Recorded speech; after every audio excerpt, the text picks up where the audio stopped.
Hi, friends. Welcome to the Friends of Franz podcast. In this safe space, we are favored in each episode with the presence of an expert guest from different fields and specialties as we learn about their life journeys, their successes, possible regrets, and realizations, their work, why they do what they do, and even their life outside of work. In here, we tear down common myths and misinformation with up-to-date, evidence-based science and data simplified for anyone to digest. We don't shy away from topics that can sometimes be polarizing or taboo. We normalize the humanization of healthcare and its workers, and we promote the importance of self-care and safeguarding your mental health. Please keep in mind that the conversations in this podcast are for educational and informational purposes only. They are not implied or intended to be a substitute for professional medical diagnosis, advice, or treatment. Please always seek the advice of your physician or other qualified healthcare providers regarding a medical condition. Are you ready? Let's go!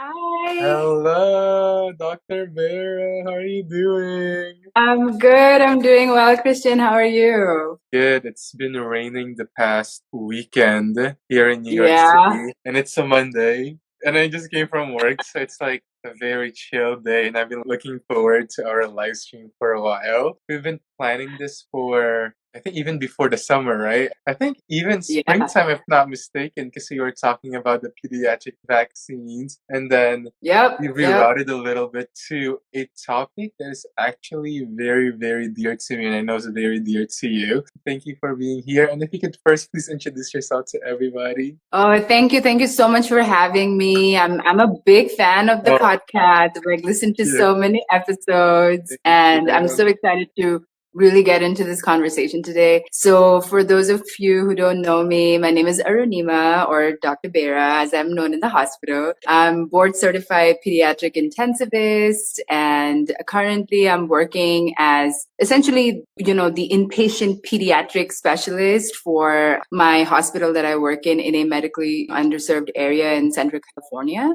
So I do a little bit of everything. I do a little bit of critical care, inpatient medicine, newborn nursery where, the healthy newborns are born, take consults in the ER. It's a nice mixed bag of a lot of different things. And yeah, it's a big privilege to be able to, do the stuff that we've trained so long to do.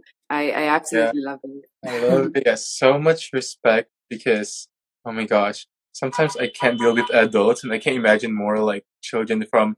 So basically, pediatrics, like everything from like straight out of, the womb and into however many years old. Is it 21 years old or 18 years Yes. old? 21 years old. Yes. Yeah. In the US, it's 0 to 21. 0 to We've got it all. There we go. Yeah. And I always laugh at it because I had a cardiac ablation back when I would want to say like 18 or 19. And then I was so scared that, am I going to be in the pediatrics unit or am I going to be in the adults unit? And I was like, okay, I still get the cartoon band-aids because it was still pediatrics. But anyways, I love it. I mean, becoming a physician, I can't imagine, is such a long, long road. And like what you were saying is like all the years that you have spent to do what you've been training to do, right? If you could just give everyone a glimpse of your journey leading up to where you are now as an attending, right? Yeah, absolutely. So yeah, it is a long, drawn journey and you will feel it in your mind and in your body, but it's well worth it. So I actually started my pre-med and medical school journey in Qatar, which is where I grew up in, or Qatar, that's the right way to pronounce it. But yeah, essentially I grew up there. I went to high school there and I went to Weill Cornell Medical College in Qatar, which is the sister campus of Weill Cornell in New York. So it was really exciting to be able to be a part of an Ivy League school, but essentially at home. And at that time, the school had already been up and running for many years. And a lot of my friends in my community had, been students there and they had amazing feedback about the school. So that's where I started. And then the nice thing about the medical school program is that a good chunk of our curriculum involves doing rotations at New York Presbyterian in New York City. So we really kind of got the best of both worlds in that we got to do a lot of our foundational training back home with, American professors and Cornell professors. And then we also got to bring all of what we had learned to the States, where eventually most of us ended up matching into various, residency specialties. And so at the time, I still wanted to stay on the East Coast. And so I matched at Buffalo and University of Buffalo, did my pediatric residency there. And it was really great. It was a tough program. It was in a standalone children's hospital, but you want training to respectfully kick your butt, right? Yeah. Because that's when you're learning. That's when you want to really see how much you're capable of. That's where I did my residency training, and it was amazing. I learned so much. And during those months rotations that you get to do as a resident, you get to work in all these different departments. And when I got to the pediatric ICU, it just blew me away in terms of the sort of intersection of pediatric physiology, right, at sort of the extreme, because you're seeing the sickest of the sickest kids in the ICU.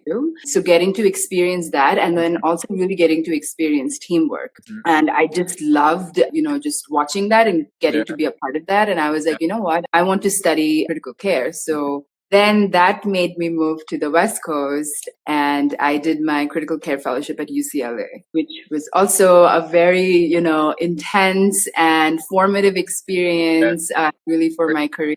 But just got to see so much, got to learn so much. And I love living in California, on the West Coast. I'm jealous. Oh my gosh. Yeah. I mean, it's such I'm just saying, I do wish we got a little bit more rain, because sometimes it's a little dry, but I can't complain.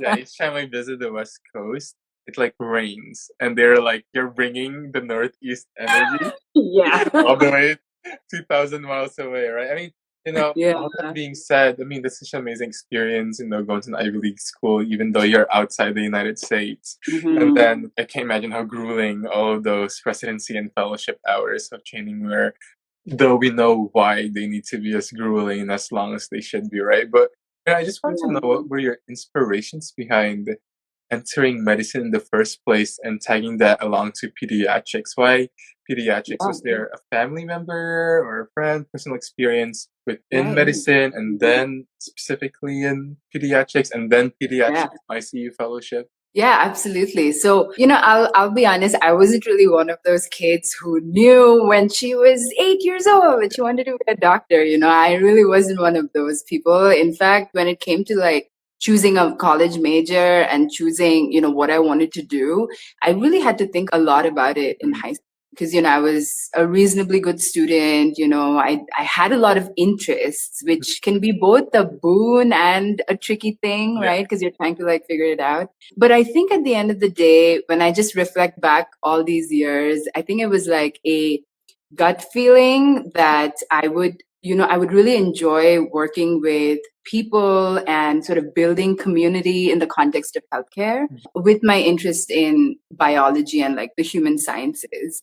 So honestly, that's really what I took with me. And then I just sort of had faith in the process. And it's kind of easier said than done now, because I love what I do. But I think what was really important for me to have at that time, and I'm just so grateful to have very supportive parents, in that even after I got into pre-med, and then after completing pre-med, even after getting into medical school, they were always sort of asking me, are you sure you want to get into this? If you want to switch, we can do that. It's fine. We'll, figure something else out.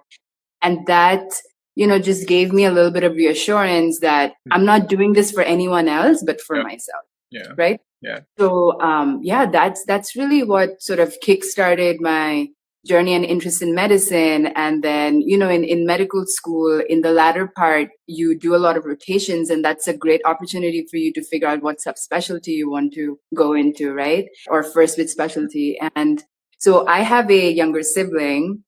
My sister is about 14 years younger than me. And, I watched her grow up in front of me, right? And seeing babies and toddlers and kids grow up is not only such a fun process, but for me, it was just really fascinating to see her achieve her milestones and be so resilient when, she's trying to learn a skill or a language and such. And I didn't really realize at that time how important growing through that and living through that would be when it came to deciding a specialty. because honestly, when I started my pediatrics rotation, it was like an instant fit, for me, where first of all, I love having patients that are children and babies and teenagers a lot more than adult patients. Like I find that a lot more enjoyable, just in general.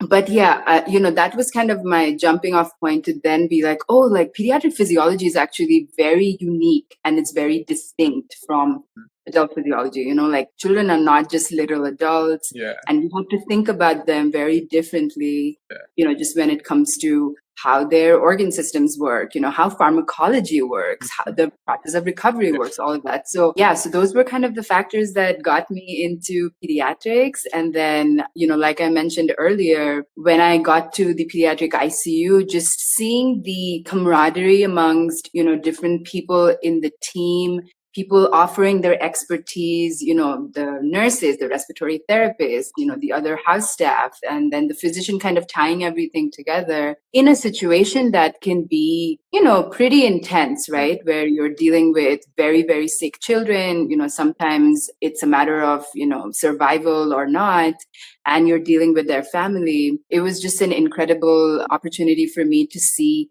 how we can apply our skills, and not just our knowledge, but like our practical skills, our procedural skills, and how we're able to also bring like the team together. Yeah. So definitely. That's why I wanted to get into it. That all said, and like you were saying, how you were basically an international medical graduate, right? And I think within the pre-medical and medical community, we know of the struggles that IMGs have, when it comes to residents matching the United States, or we talked about this many months ago, is maybe some attitudes and impressions that people may have, especially, I don't know, and things I guess you would know this more, or other co-residents possibly when it comes to IMGs.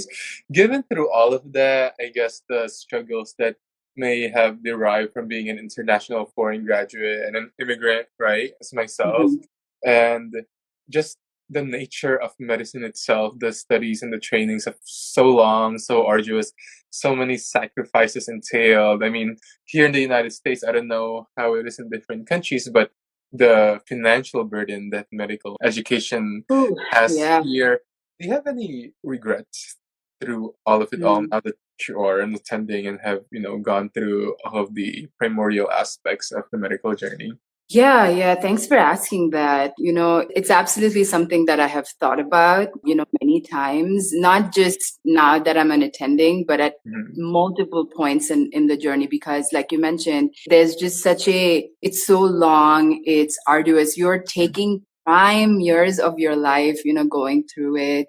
And on top of that, there is the financial debt, but then there's also an emotional cost to doing everything, right? Because many times you are having to sacrifice so much at the expense of your own physical and mental well-being, right? We know that like sleep deprivation is such a big problem for students and trainees, and even beyond that.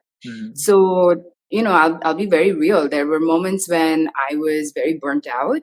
There were moments when I questioned whether it was worth it.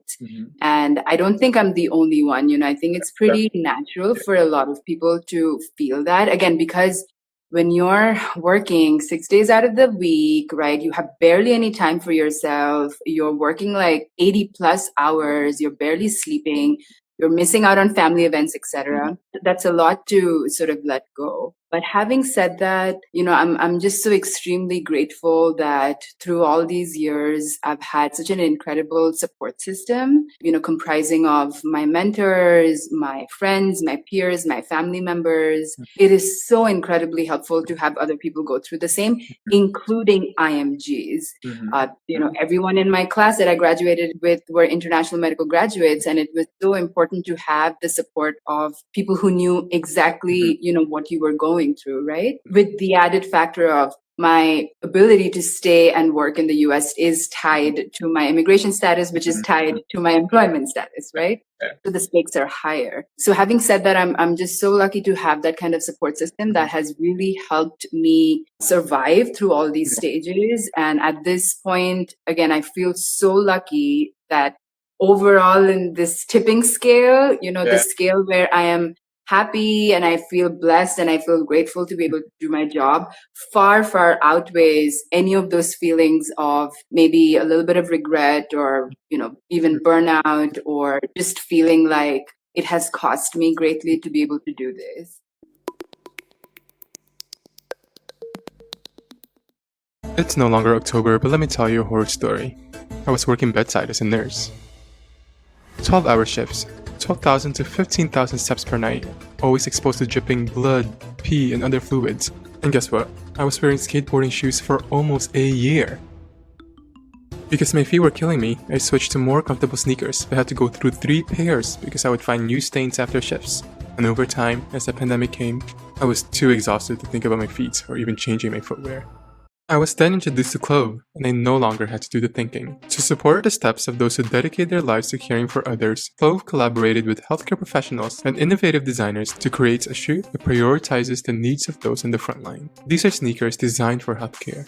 They already did the thinking. Easy to clean and fluid repellent, I no longer have to worry about those red streaks or pee-soaked socks since I use the same wipes at work to remove every stain. Just this summer, one of my patients unexpectedly bled from the radial artery access site and made a pool of my brilliant whites on the floor. A few swipes with the purple wipes, all clean and with no damage. Plus being squeak-free, I no longer have to worry about waking up a sleeping patient. Layered with comfort, sore toes are no longer my problem since the shoes are now upgraded with double the cushioning, 50% more arch support, and a perfect heel pad. On top of this, the grippiest outsole also allows for a fluid channel technology while maintaining super secure footing. And yes, it's 100% cruelty-free and vegan. I love all of my Clove shoes, and I hope that you can get ready to also step into your perfect pair. Use code FRANZ, that's FRANZ, or visit goclove.com/Franz for 15% off your first pair of Clove shoes at checkout. I am no stranger to seeing patients that can't get the care they need because they can't afford it. Even if they get a medical recommendation that will help them, oftentimes, medication costs are so high it's totally out of reach, or they would have to choose between feeding their family or paying rent in order to get the medication, so people have to go without. After living through a pandemic, on some level, we all know the healthcare system in the United States is broken. That is why I am happy to see that mission-driven businesses are now taking an interest in the problem, because it's not getting solved fast enough. Better Remedies is one of those companies doing something to really meaningfully help people with medical expenses, in particular, getting their medications.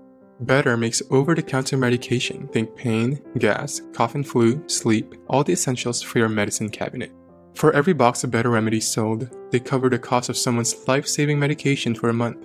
And this is someone who would otherwise have to choose between food, rent, gas to get to work, or otherwise caring for themselves or their family. It is such an easy switch to make. You get the same great relief you need for 10% less than other big name brands, and someone who doesn't have the access to their meds will get the help they need. In general, it's good to know the active ingredient you need for your symptoms rather than just buying a big name brand. It'll save you money, and because active ingredients are FDA regulated, you'll still be getting the results you need.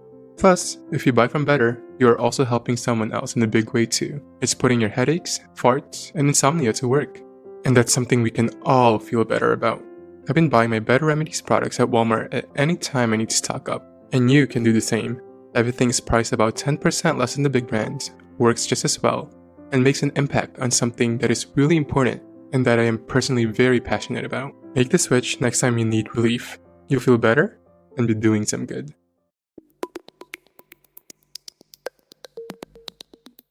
It radiates from your posts, and just when you talk about your work, your gratefulness for taking care of the communities that you do take care of, that you are talking about, where, the underserved populations there in California. October is also Health Literacy Month, and one of those many awareness months. And I think when people think of just health in itself, we think, very individualistic, right? Like, I should go to the doctor, I should get my visits, I should do this, I should get my annual screening. And I guess it's for me and for you and for many as well. What it seems like that comes out of a place of privilege, right? That we can think of being on top of our screenings and of our follow-ups. Like, oh, I have pain. Let me go to my doctor. Let me make an appointment. Oh, I'm having urgent chest pain. Oh, let me go to the nearest emergency room. Oh, I need medication. Let me go to my doctor. Let me get a refill in the pharmacy. But that concept, that reality is a foreign concept to many communities and populations across the United States and for sure across the nation. But we'll talk specifically, of course, about the communities that we have here where we both work.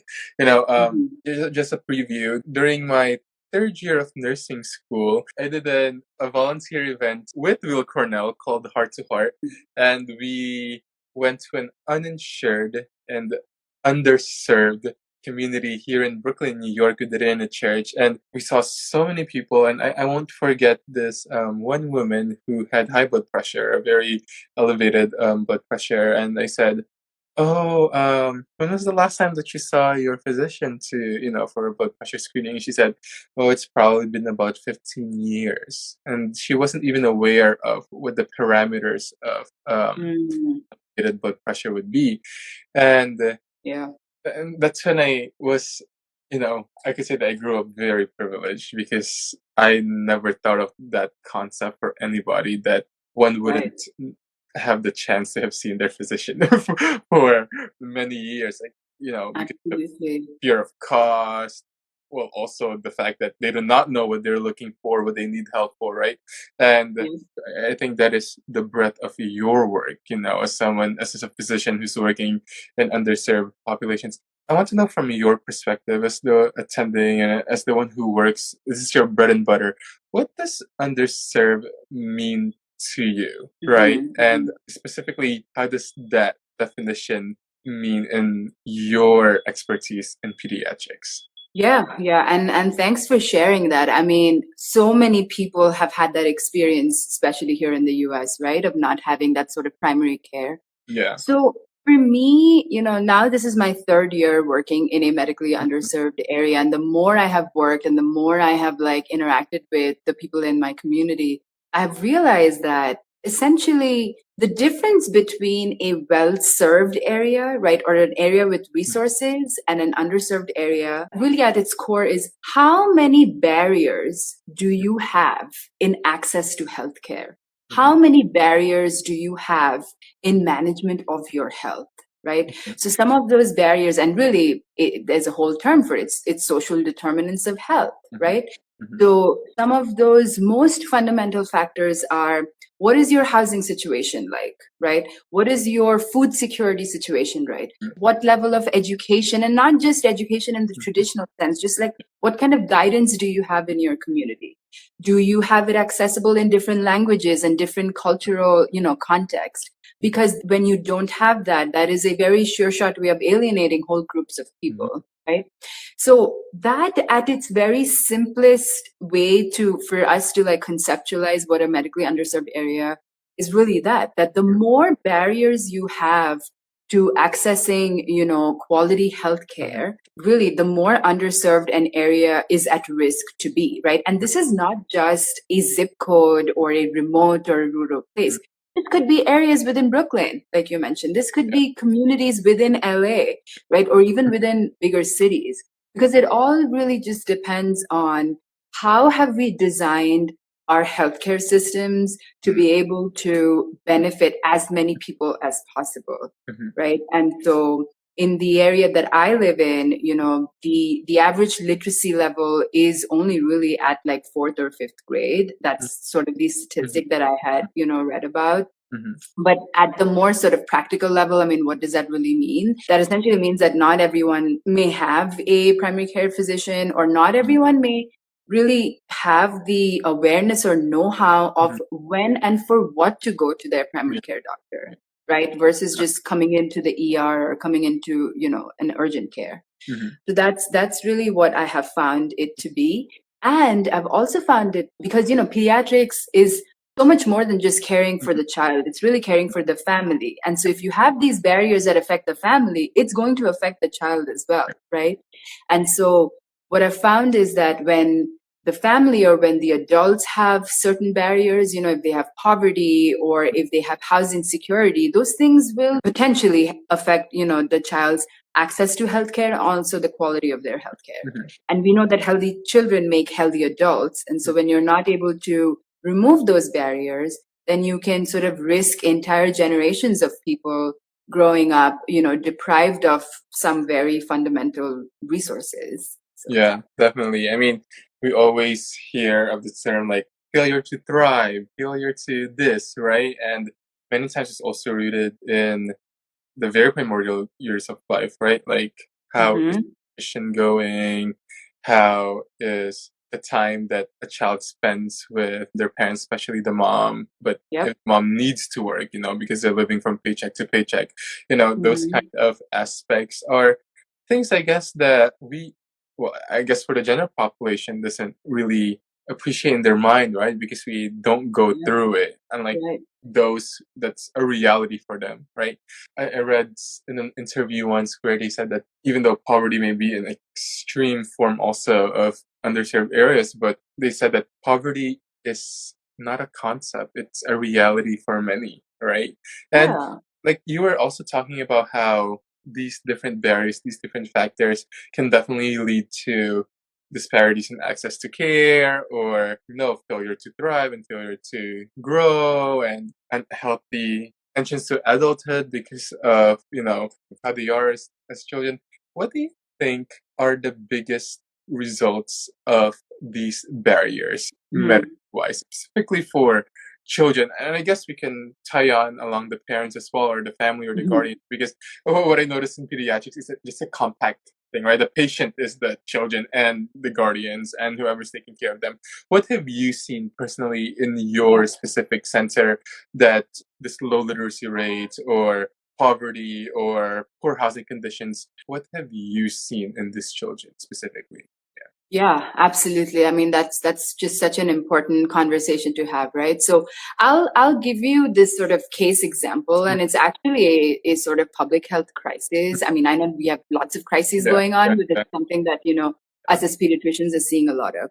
So yeah. you know how adults have syphilis. Syphilis is one of the STIs. And so when you have a woman who has syphilis and she hasn't been treated for it either adequately or at all, Mhm, and then she goes on to become pregnant, she mhm, actually then carries a very real risk of transmitting the syphilis down to the neonate, down to the fetus. mhm, And so then the baby can be born with something called congenital syphilis. And congenital syphilis is actually something that we are seeing, the rates are increasing like mhm, dramatically. mhm, So between 2012 and 2022, the CDC looked at, the annual rates in the US, mhm, and it's been steadily going up. And actually during the pandemic, because so many people's services were disrupted, the rates actually really skyrocketed. mhm, And it's very worrying because congenital syphilis can have really serious side effects. The baby can be born premature, stillbirths, actually used to be a huge risk factor before. They can also have deformities in their organs. So you can have liver damage, you can have brain damage. So neurosyphilis is a very serious adverse effect. You can have blindness, you can have deformities in your bones, and etc. So the reason why I'm mentioning this example is because it's a demonstration of when a lot of these women that come into the hospital and they are in labor and they're about to give birth, some of them may not even have known that they had syphilis during pregnancy, that they needed to get treated, or some of them get lost to follow up mhm, because for those pregnant women, it's a series of 3 shots that mhm, you have to take, and I believe it's spaced out per week. So a mhm, lot of times they may just not take all of them, right? So it's kind of that's a lapse in the management. And then some of them, again, this is just my anecdotal experience, but this is something that when you have someone who has all of these, incomplete details in their care, some of them don't have the most stable, home environment. mhm, Right. Some of them have partners who may not even have told them that they mhm, had syphilis and thus they mhm, needed to get treated for it. So all of these are the way that something that could have been preventable, right? Something that could have been avoidable is now affecting the newborn. yeah. And I mean, we're able to we start treating the newborn as soon as they're born, like Mhm, essentially on day 0, day 1 of life. We do all our investigative studies, we mhm, check for any signs of organ damage in the newborn pretty early, and then we have to start them on penicillin. But it's just one of those things where there could have been a lot that could have been done on the front end that could have prevented these cases in the first place. Mhm. Because the morbidity of congenital syphilis can be pretty great if it's not monitored and taken care of, in the adequate way. So that's been sort of one case. And I mean, we've seen so much of it just in our community. So I can imagine in the rest of California and in the rest of the US, it must be, pretty similar. Many other things too, like we have mothers come in with sort of a history or current substance use, and they have no prenatal care. Epidemic, yeah. Right. And substance use is actually a public health crisis, not only in adults, but actually in teenagers now too, right? Because there's so much of adulterated substances out there. And so those things will directly affect babies. I mean, I have babies with like heart rates in the 200s because their body is metabolizing, whatever methamphetamines or cocaine or other substances that the mother may have gone into. And I would also like to take this opportunity to talk about the fact that substance use is a symptom of a much larger problem, right? Yes. So as a healthcare team, the last thing we want to do is villainize or blame these mothers, right? Or sort of cast any kind of judgment, because it is a symptom of a much larger issue, be that, again, an unstable home environment. Some of their partners are drug dealers themselves, right? Or, other issues. Homelessness is also a very other big sort of comorbid factor almost. But at the end of the day, it does take its effect on the newborn. And that is heartbreaking to witness, right? Because things like neonatal abstinence syndrome, which is when, moms can have opioid use, that is also something that can be potentially serious in babies. Yeah, those are some very,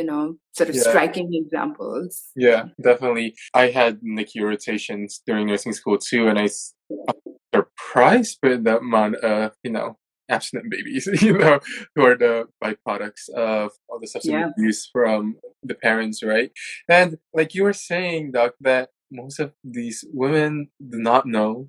Most of these parents do not know. And I think that's a pressing issue in public health, and even in health literacy, and in this concept, in this topic of the underserved, right, is the lack of awareness and information and education. And I think that is a huge, huge job of the physician and the whole healthcare team, right? And I wanted to tag that along into a bigger question of, this is your everyday, this is your bread and butter. In a community and in communities and populations where the disparity is so huge and the inequity relative to the rest of the country when it comes to healthcare access and healthcare assistance and urgency and receiving immediate care, right? It's so huge and sometimes impossible to get, especially in rural territories where the nearest doctor is like 10, how many miles away, right? What is your role as a physician in this, this grave situations of lack of healthcare access when you are the only access? What is your position in all of this? Yeah, absolutely. I mean, it can feel very frustrating as, an individual physician for us to kind of see, these things and realize that a lot of it could have been prevented and avoidable. But this is the ground reality for some. And, and also there are also many cases where things have been done well. So there is relief in that too. So, since I am a physician in the inpatient setting, there is so much I can do on my end when the patient comes in. And honestly, the best situation would be for them to not come in at all, right? So anytime when I discharge whenever I discharge my patients, I'm always telling them, hey, as much as I like you, I don't want to see you back. Yeah, definitely. Right? Especially not in the ICU, right? Especially in the ICU. But because I've realized that, take an example of like a subspecialty service. Like, right now respiratory season is in full swing and there are many, many kids coming in with asthma, either asthma symptoms for the first time or many other times. And they may not have access to like a pulmonologist or an allergist, like very readily, right? So some of that, initial education and guidance, we actually start from the inpatient floor itself, or even sometimes from the ER, because we realize that, they may not get an appointment to even their like pediatrician or a pulmonologist as easily. Urgent cares, right? Right, exactly. So, whether or not that's just like teaching basic things about how different medications work, or just explaining to parents that, okay, if your child is experiencing these symptoms very frequently, then that means that their asthma is not under good control, and you really need to get them seen by a specialist.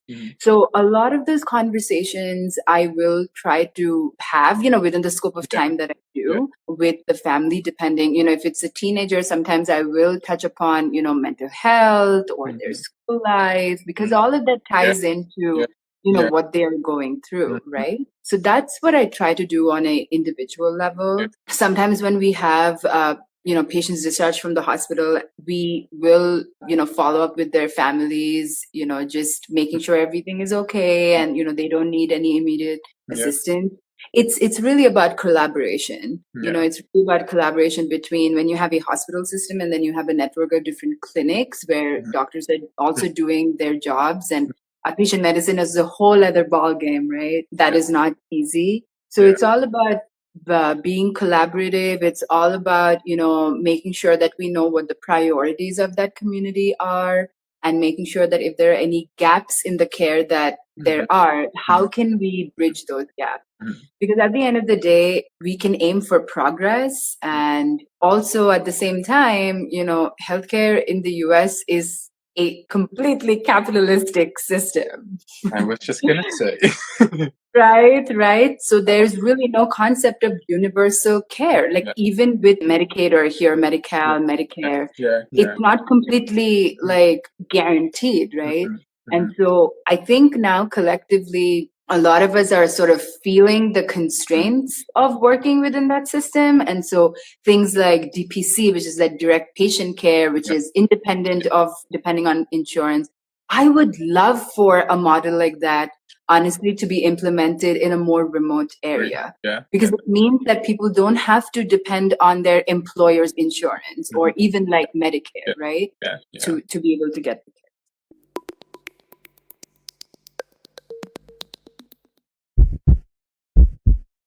Having worked as a nurse in cardiac surgery recovery and outpatient interventional cardiology, I learned that listening is a vital part of the field. But beyond listening to what patients say, it is also important to hear what they don't say. And many times, you can hear this in the stillness and quietness of the room as their chest thumps in rhythms that can range from normalcy to urgency. A person's heartbeat is not only a sign of life, but also a sign of its quality. According to the CDC, arrhythmias, or abnormal heart sounds, have an expected prevalence of about 1.5% in the general population, with atrial fibrillation being the most common. This is why it is so important that we can adequately hear and detect heart and even lung sounds that may be detrimental to human life.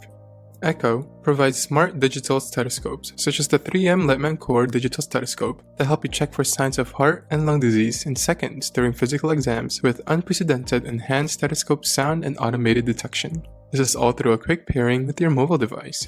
This is made possible by features such as having up to 40 times amplification, active noise cancellation, wireless listening, auto-triggered heart murmur and atrial fibrillation detection, and real-time visualization of sound and ECG that you can share as a consult with a trusted colleague or specialist. Every patient encounter deserves exceptional care. Hear clearly and care confidently with Echo. The virtual space is flooded with so many different brands, resources, and gears made for healthcare workers from all disciplines. From scrubs to pins and even compression socks, it can truly get overwhelming trying to find the best product fit for you. Links to these items can get lost, and the list can get so long that you forget what you actually needed to purchase for your next work shift. This is why I am so grateful to partner with Lumify, the community marketplace for healthcare workers all in one app.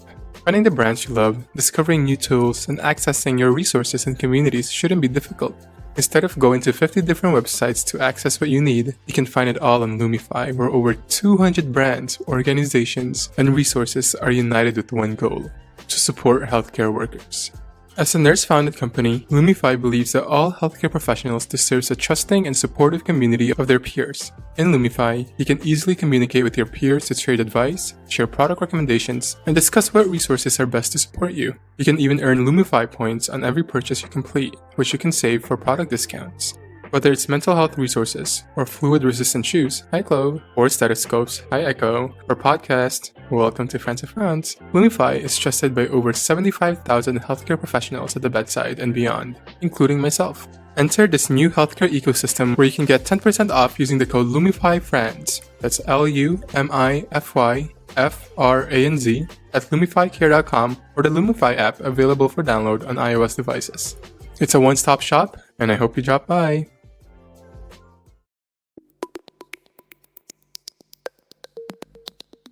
And tagging along that, being the United States, where such a capitalist country, there was one time we actually had a patient, given they work in cardiology, where they knew they were having a heart attack, and they held on to it until they went to a European country, so the fears are lower. Like, where do you hear that, right?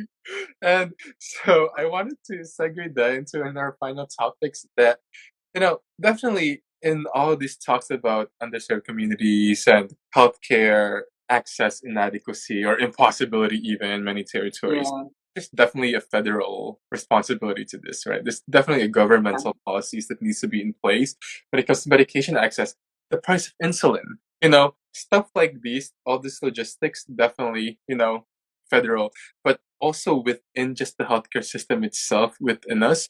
I think a huge problem is also the lack of workers in underserved communities, right? The lack of healthcare workers, which obviously can still be tied to federal problems, but just looking in the nitty-gritty of stuff, just in the bird's eye view of this concept of short staffing and we just don't have healthcare workers in underserved communities, as you can probably attest to being a physician in an underserved community.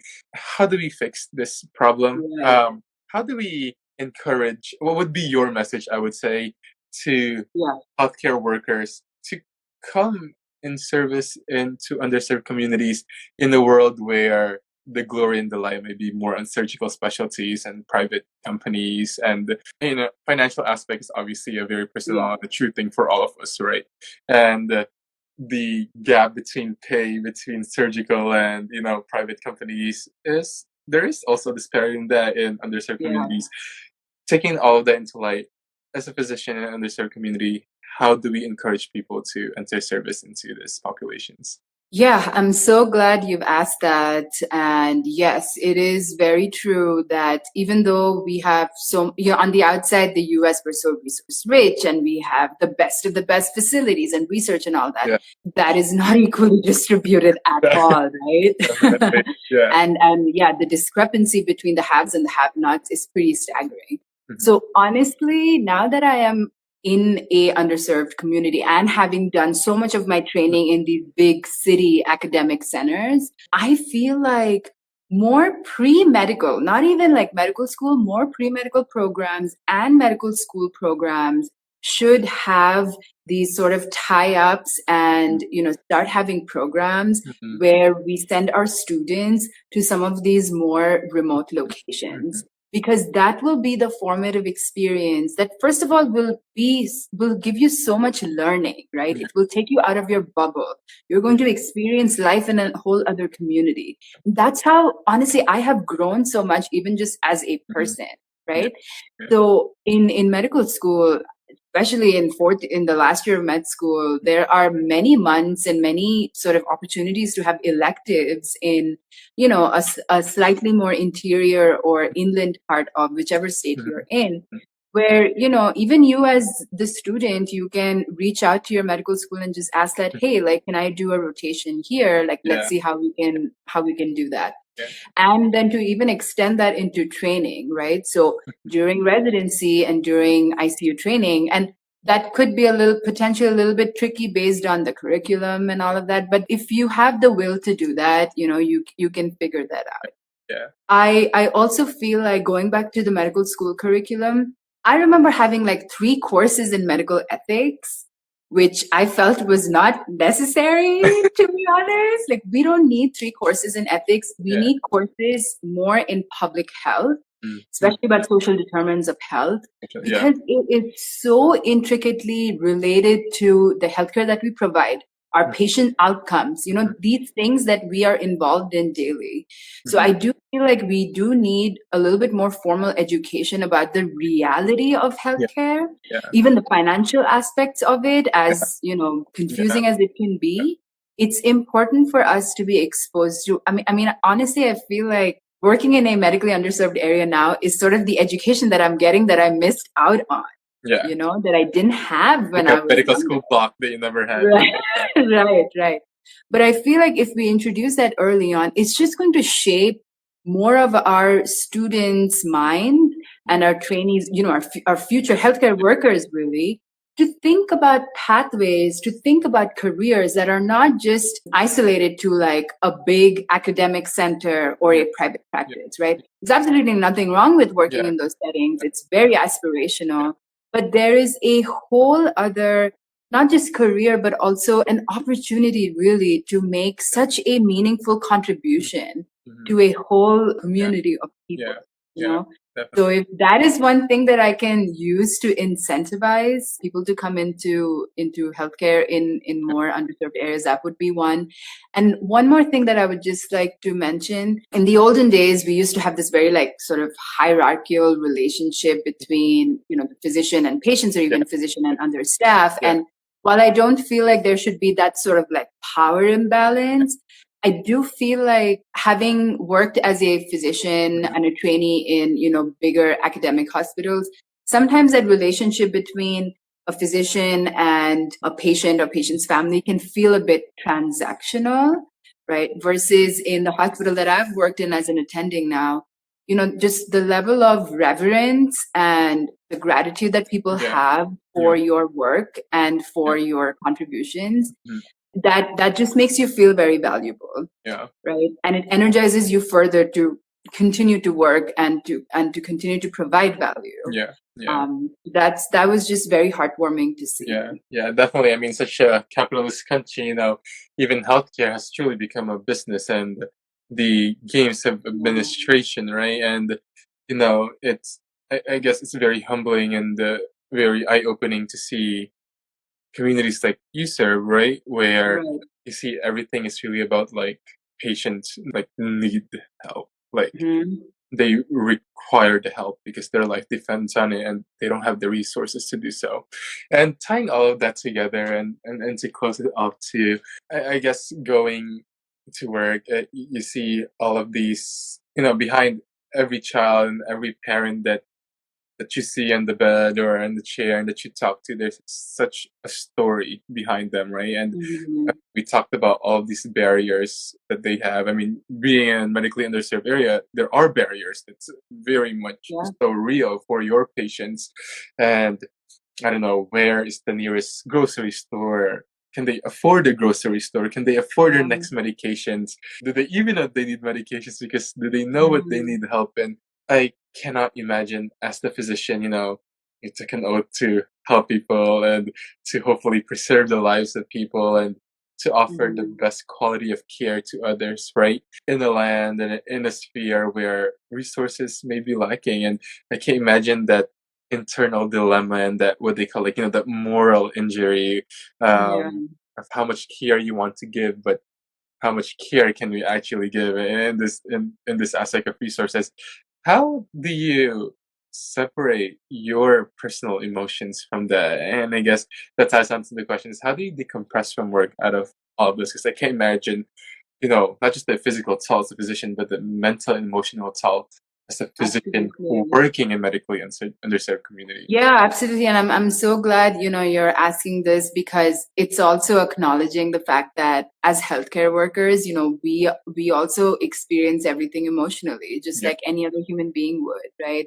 That we are not devoid of feeling, a patient suffering. And while, of course, I can never imagine what it is to lose your child or, to have a family member die, in the hospital, as part of the healthcare team, I am also grieving with you. I'm also feeling all the emotions that one does, when someone is suffering. And sometimes it can again feel very, very frustrating when a certain outcome happened because either death or just a really bad complication that could have been prevented. So be that from like head injury, or be that from again severe neglect or something. It can be really, really devastating, right, to everyone in the healthcare team. So I remember one of my mentors actually in ICU training telling me this, because there was there was a time in my training when there were so many deaths happening at every time that I was on service, that it was making me feel very disillusioned, right? And she was telling me that actually what you're feeling is sort of, it's very real and it's very valid, that any and every death, no death of a person or no bad patient outcome should ever make you feel just jaded or should leave you feel unfazed. And what I've also realized, of course, after the initial process of feeling low or down, or even feeling grief, we feel grief when we are at the workplace, right? I've then sort of learned how to channel a lot of those emotions into what I can do in an actionable way, right? So a big part of that is even processing these emotions, is even talking about it like we are doing right now, right? And is kind of destigmatizing the fact that we don't have to have these big walls of exterior to be able to function or to be able to be a good, physician, or whatever.